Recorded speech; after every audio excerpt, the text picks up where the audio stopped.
a realist. Oh, thank you. Hello, Bill and Janice, and Hello. ComBappers and lurkers. Everybody else, welcome. Bill and Janice in Bolivia. You've seen them before. We're glad to have them back as they continue to sojourn for Jesus in Bolivia. And that word sojourn might be a little bit more appropriate these days. I think sojourn's got the idea of a long trip with a good purpose, right? Something to that effect. Ah. I'll have to look it up. Sure. I'm not going to. I forgot to ask you for a Bible verse of the day. Let's see what we get from Bible Gateway today. Okay. Oh, here we go. For I'm not ashamed of the gospel. Here, I got to put it on the screen here. How do I do that? Right. I have no idea how I do that. Because I got to go down like this. There. And I put it over your face. Sorry. See, I haven't done this for a whole week. For I'm not ashamed of the gospel because it is the power of God that brings salvation to everyone who believes. First to the Jew, then to the Gentile. And of course, Romans 1:16. That's a great verse. Mm-hmm.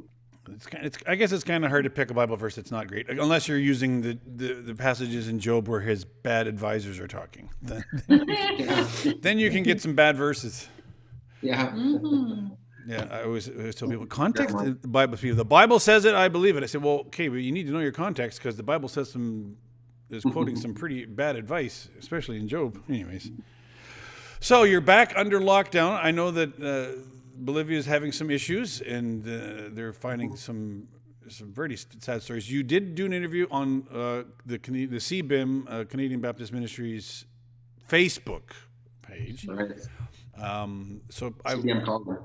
Right. So you may want to just go to Canadian Baptist Ministries' Facebook page, watch that interview because you do outline a lot of stuff that you guys are going through. So I don't necessarily need to rehash all that, but we would love for folks to be able to check out that interview with Adrian over on Canadian Baptist Ministries' Facebook page. And that's a good chance to get on the Facebook page. Yes. Yeah. But I know that was already a few days ago. So has anything changed in Bolivia since then? You were in another harsh lockdown. In fact, anybody over 60 wasn't allowed to go outside. I won't say who's over 60. Guess.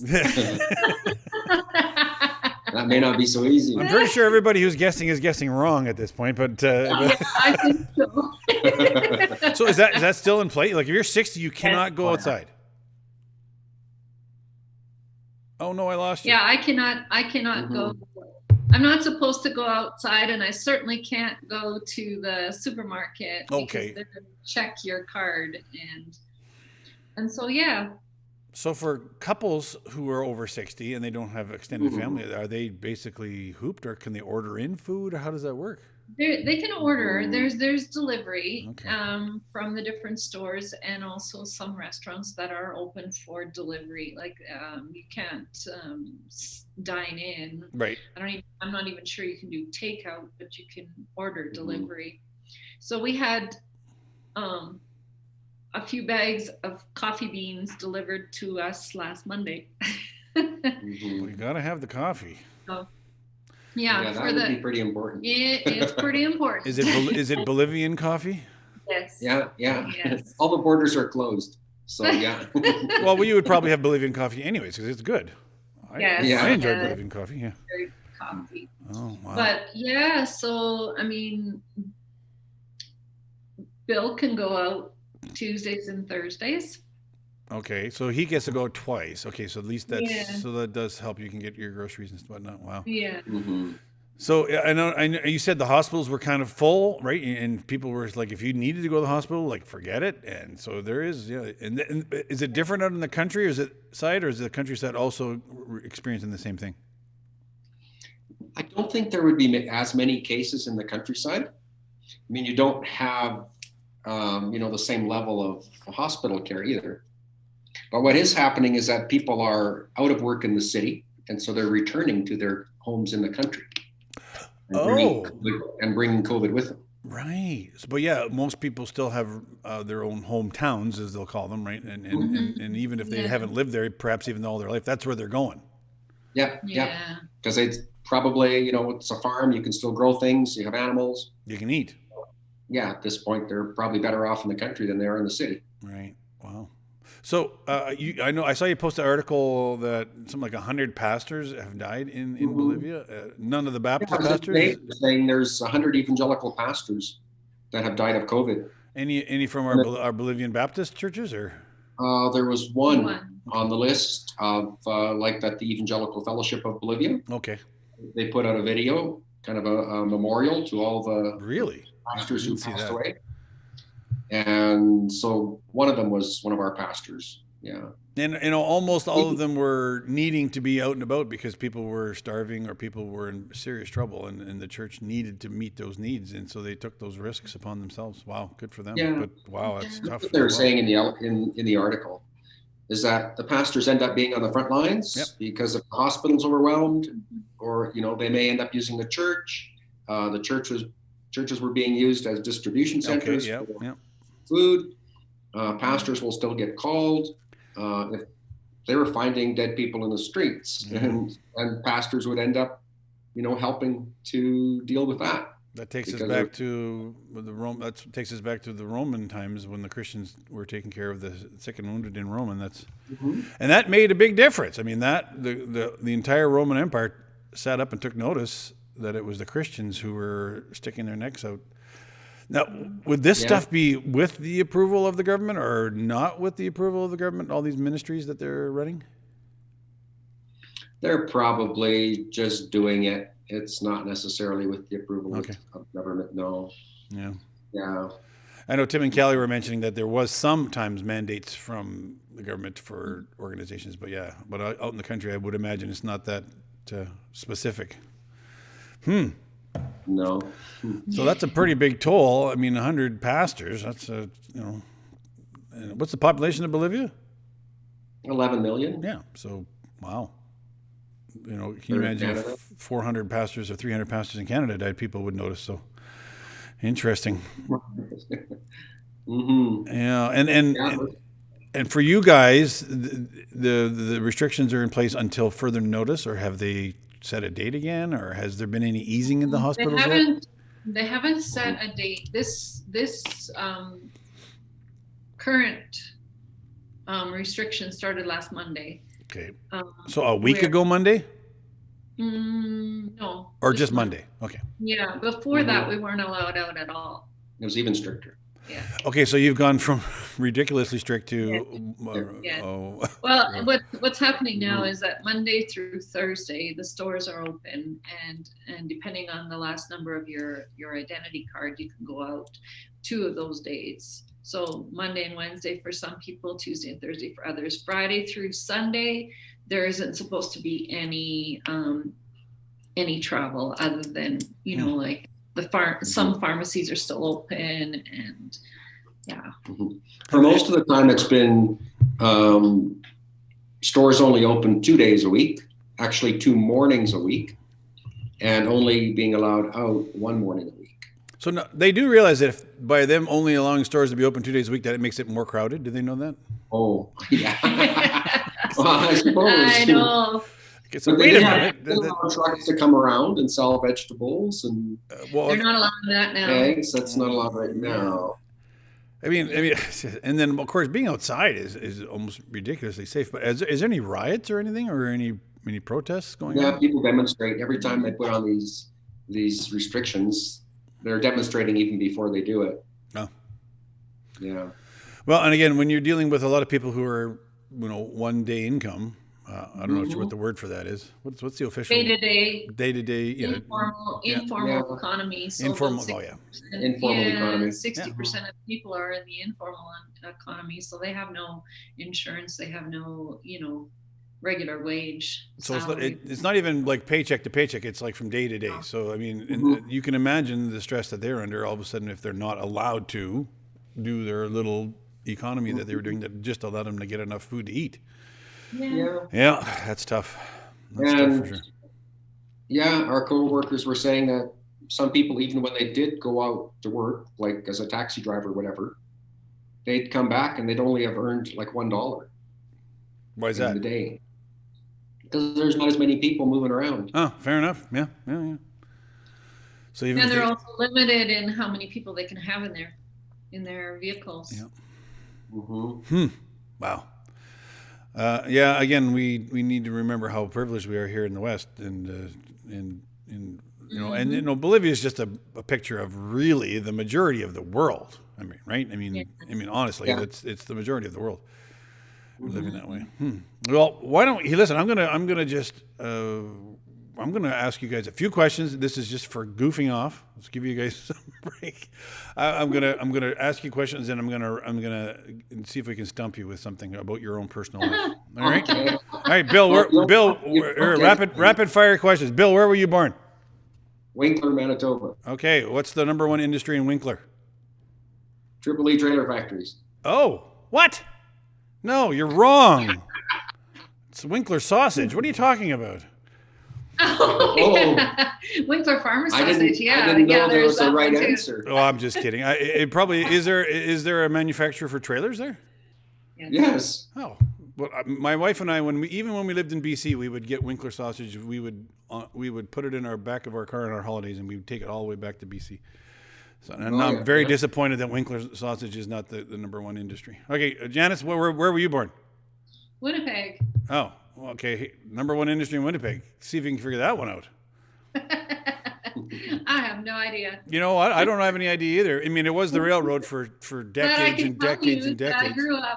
I grew up half a mile from the New Bothwell cheese factory. Oh, okay. Well, that's a Mark Dirksen will love you for that. And you can buy. So we always stock up when we go home to visit. And there's a place right beside the cheese factory where you can buy good farmer sausage. Okay, well, I'm not saying I'm going to Winnipeg. I'm not saying I'm going to Winnipeg in a few weeks because it might get me in trouble. But I'm going to Winnipeg. You don't need Winkler. We usually, Bothwell cheese too. My wife, that was another thing. We'd go to Penner Foods. What was in Steinbach? Yeah. Was it Penner Foods in Steinbach? Yeah. Okay. It used to be Penner Foods. They're not there anymore. Sobeys or something now, probably. Sobeys, they have a superstore and they have a Safeway. Well, they did have a Safeway, but that's probably gone. And a poor youth pastor salary, we would spring for the Winkler sausage and the Bothwell cheese. Anyway, okay, I would imagine Winnipeg's number one industry. It might even be insurance. Should we look that up? You know what? I'm going to look that up because now I'm curious. So Winnipeg number one industry. It might be the financial industry. They have so many financial industry things in Winnipeg. No, it's still agriculture. Yeah. And they also make buses, right? In Transcona. Flyer buses. Yeah. All right. Next question. Your favorite food? Janice, go first. Depends on where I am. Mm-hmm. If I'm in Indonesia, my favorite food would be satay. Okay. Ayam, chicken satay. In Bolivia, I like rellenos de papas. Rellenos de papas. Mashed potatoes. But inside it's kind of like a chicken pot pie stew. That does sound good. Beef. And if you're in Winnipeg? And if I'm in Winnipeg, I would probably go to I can't remember the name now, but Indian food. Oh, okay. When in Winnipeg, go Indian. Okay, fair enough. Clay pot. Clay pot. Oh, the clay pot. Very good. All right, Bill, what's your favorite food? Veronica and schmontfat. You need to come to the Community Baptist Kilke and Wurst supper. We don't have pierogies, but we do have the homemade noodles, and we have the schmontfat. In fact, you can't see the room back there, but I have some schmontfat on ice. Okay. It actually is there. It's delicious. It's been there for a year. Every once in a while, I go and steal another one because we haven't been able to have our dinner. All right. All right. Next question. Favorite book other than the Bible? Ooh. Favorite book? Yeah, Bill can go first. Oh. Good. You give me a chance to think. Yeah. Maybe Lord of the Rings. Okay. Oh, very good. Favorite books in that case. Wow. Very good. Okay, Janice, go. Oh man. Favorite? I really don't know. I mean, I love Anne of Green Gables. Oh yeah, well that qualifies. Yeah. So. Yeah, that works. I would have went with Screw Tape Letters. It's because it's short, but. Need more pictures. All right. A couple more questions. Favorite color, Janice? Blue. Bill? Blue. All right. What is the best quality of your spouse, Bill? Best her. I know there's many. Best quality of your spouse. Okay. Oh. No, she's just very committed to me. Very faithful. That is a very helpful thing in a spouse. There's no doubt about that whatsoever. Okay, Janice, go. Oh my goodness. Favorite quality. He brings me flowers. Oh, okay, sure. Bring that up. I hope my wife isn't watching this. Okay, we'll see. Well, it's easy to do here in Bolivia, right? Because they're quite economical. It's and like there's street vendors everywhere with them, right? Yeah. $2 for a dozen roses. So you're saying he can be cheap and favor his best quality at the same time. A Mennonite's dream. I mean, right. Yeah, that's right. You lower the price enough, and the Mennonite can be romantic too. All right. Okay. Last question. You guys as missionaries, of course, you speak in many churches, Canada and Bolivia, in Indonesia, various places all the time. What's the weirdest thing that ever happened in a church that you were visiting? So, what's the weirdest experience you've ever had? The weirdest experience I can't even describe. It wouldn't be good. Well, you don't have to attach a name to it if that helps. But I mean, I could say drunk members of wedding parties. Oh, that's good. Yeah, that would qualify. And yeah. Oh, somebody coming in from the street and basically criticizing you and or the church for something that's been said. Were you guys get like actually speaking when that happened, or were you just sitting in there? Yeah, No. somebody. So you're speaking, and someone comes in right down the aisle, right to the front, and the ushers had to come and take him away. And of course, you have no idea who he is because you're not from that church. Oh yeah, that would be weird. Oh, no, this was at one of our churches, but we didn't know who it was. Though. Oh, you were pastoring, okay. Yeah, and before the church service, you knew there could be trouble because he was running full tilt right down the center of the street. Oh, okay. Oh well, that does qualify. Well, hey, those are good. I just throw some stuff out there today for people to get to enjoy a little conversation. So there you have it. So anyways, thank you, Bill and Janice. I know you guys are sojourning on there, so carry on and God bless you. And when we're, as a church, we're praying for you guys all the time, every week, all our missions groups and all our small groups. Thank you very much. We will continue to do so. Much needed and appreciated. Well, and we appreciate you guys. You're one of our favorites. Oh, gee, thanks. I should have asked you, who's your who's your favorite church? I'm just kidding. We'd have, yeah. All right. Because we like some better, but others give us more money. So. Well, there you go. So you like us. Okay, I see where you're going with that. I see where you're going. All right. I'm going to hang up now. Okay, God bless. Okay, nice to see you, Joel. Nice Take to care. see you too.